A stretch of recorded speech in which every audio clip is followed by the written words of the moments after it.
Okay. Hello again. Hello again for the second session. Now, I was talking about the concept of lesbian continuum. There are comments that this definition has the virtue of suggesting interconnections among the various ways in which women bond together. So the radical feminism argued that women stick to themselves, they get connected to themselves through this theory, through this movement. However, lesbianism in this way has the curious effect of desexualizing it. So lesbianism takes the feminist movement out of its sexual content, I mean by saying sexual content, of course, out of its women identity and pulls it to somewhere else, pulls it to another identity, because lesbian criticism refused the fact that lesbians should be regarded as women. They are lesbians. It's a different identity. Not women, but they are lesbians. It's a different identity. Same as gays, male homosexuals. They are against the idea that they have to be accepted as man, but they are homosexuals, not necessarily man. The two ideas of the women-identified woman and the lesbian continuum overlap a great deal. What does that mean? Well, these ideas, they have a clarity and flexibility which ensure their continued importance as personal and intellectual reference points. All right. Now, we can see that they introduced the notion of choice, sexual choice, the notion of sexual choice, and allegiance into the matters of sex and gender, so that sexuality is not seen as something merely natural and unchanging, but rather as a construction and a subject to change. As a result of these critiques, lesbian approaches separated from mainstream feminism throughout the 80s. But only in the 90s, lesbian criticism rejects the essentialism which had, so to speak, been inherited from feminism. So please don't forget the concept of essentiality, which is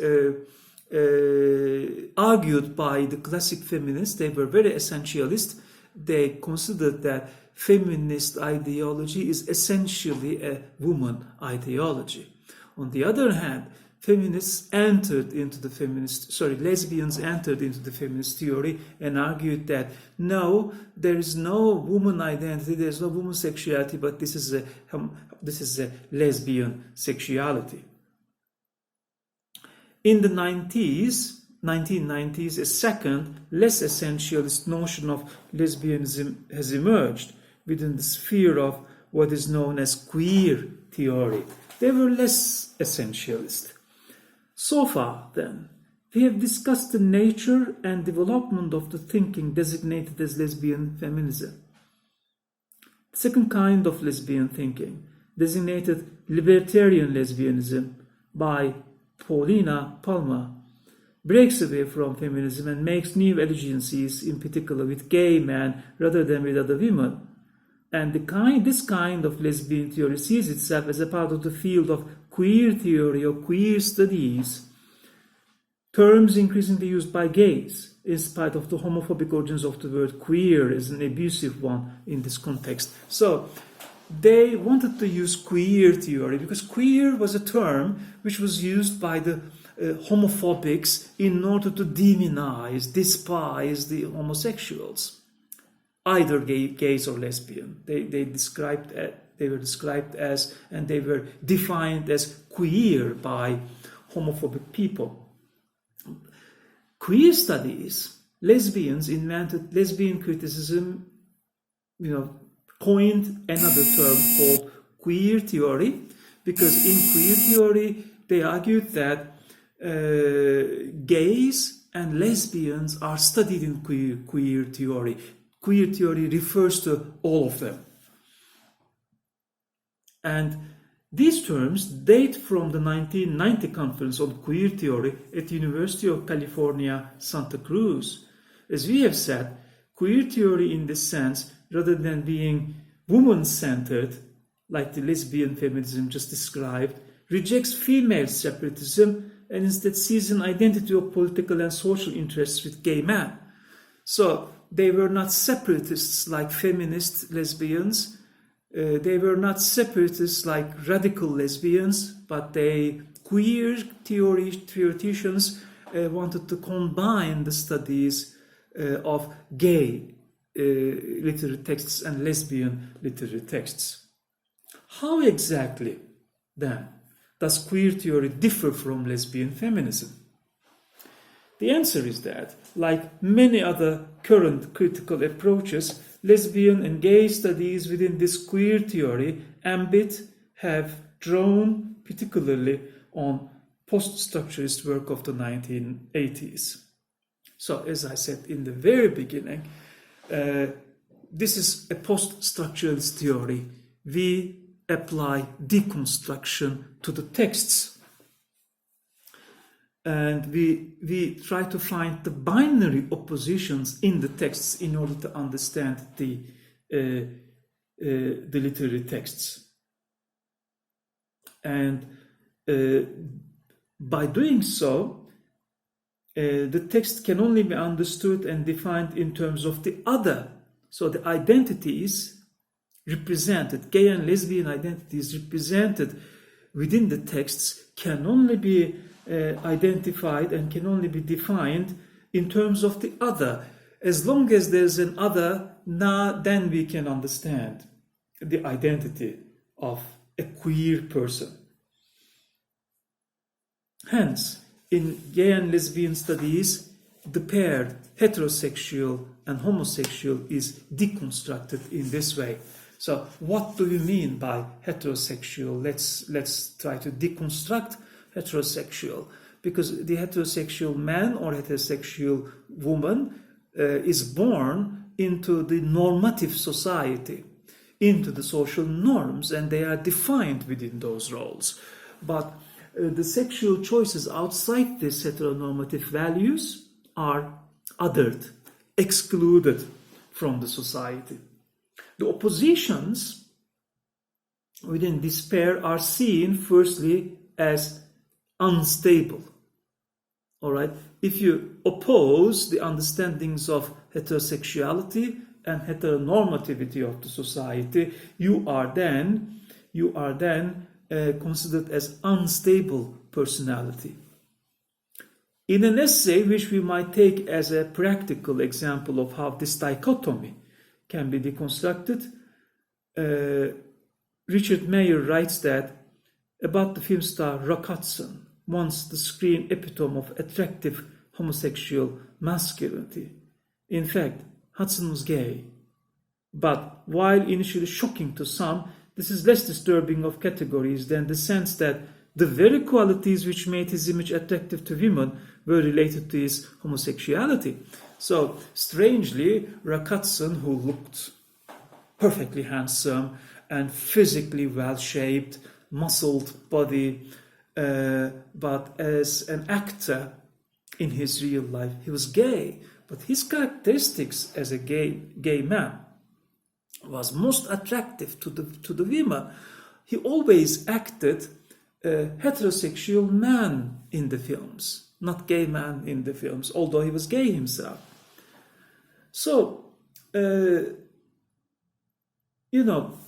usually the gay men in the society are very attractive. Gay men in the society are very gentle and they are very confident, because they have to be confident. They have to be very expressive of their identities, of their opinions. They have to be very expressive of their feelings, so that they should be listened to.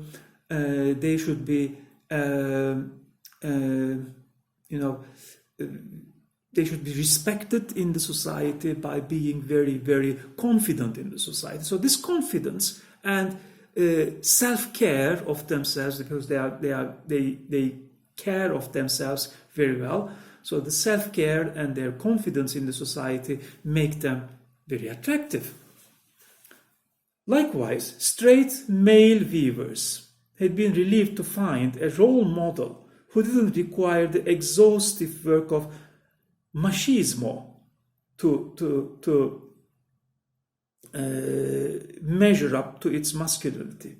Deconstructing the hetero-homo dichotomy in this way has radical implications, because all such distinctions are constructed in the same way, so that to challenge this one is to challenge all the others too. This anti-essentialism in relation to sexual identity is taken further by some critics. Anti-essentiality argues that even the queer theory gets out of these essential values. Judith Butler, for example, points out in her essay that identity categories like gay and straight tend to be instruments of regulatory regimes, whether as the normalizing categories of oppressive structures, as the rallying points for liberatory contestations of that very oppression. So the oppression comes not only from the society, but also by the state, but also by the economic system, because it is a matter of economic system too. It's a matter of the globalized, economically globalized society. What are the norms? The norms of making clothes. The norms of making clothes. Clothes for men, clothes for women. Many, gay shops are outside the industry. Many of the gay or lesbian fashion brands, if there are brands, I don't know, many of the gay or fashion products designs are outside the mainstream fashion industry. So the mainstream fashion industry also excludes that kind of identity in the society. So it may be argued that the concept of homosexuality is itself part of homophobic discourse. And indeed, the term homosexual is a medical legal one, first used as early as 1869 in Germany. So when you use the term homosexual, Judith Butler argues that this is a term created by the homophobic society too. And preceding the invention of the corresponding term heterosexual by 11 years. In this sense, heterosexuality not only comes into being as a consequence of the notion of homosexuality.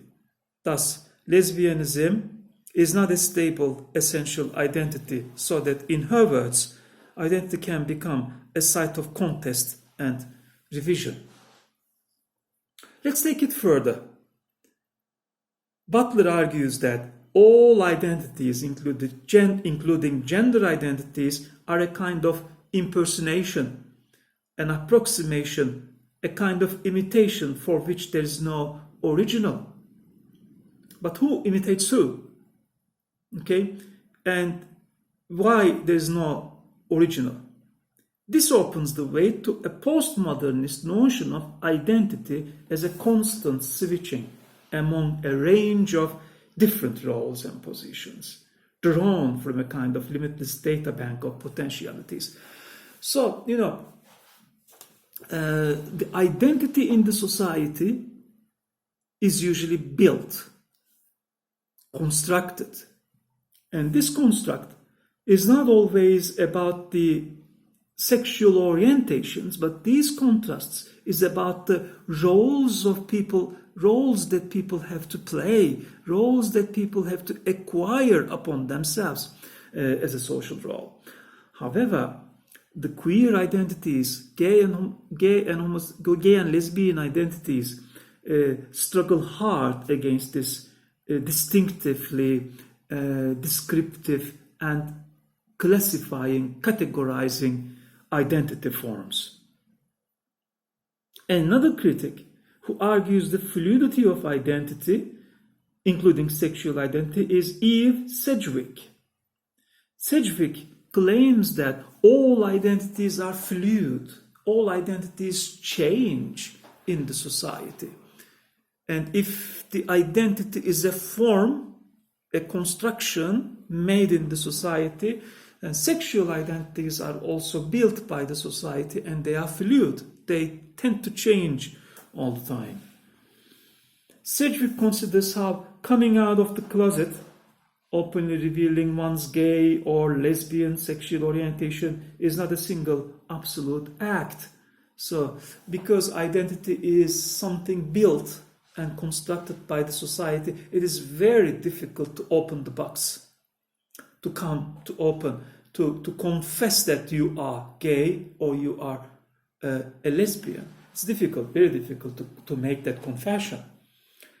And gayness may be openly declared to family and friends, not so comprehensively to employers and colleagues, perhaps not all to, say, banks and insurance companies. So many people refrain, pull themselves back from confessing this very openly in the society, but they can confess it to their friends and family first, the closest ones first, but it is very difficult to reflect it in the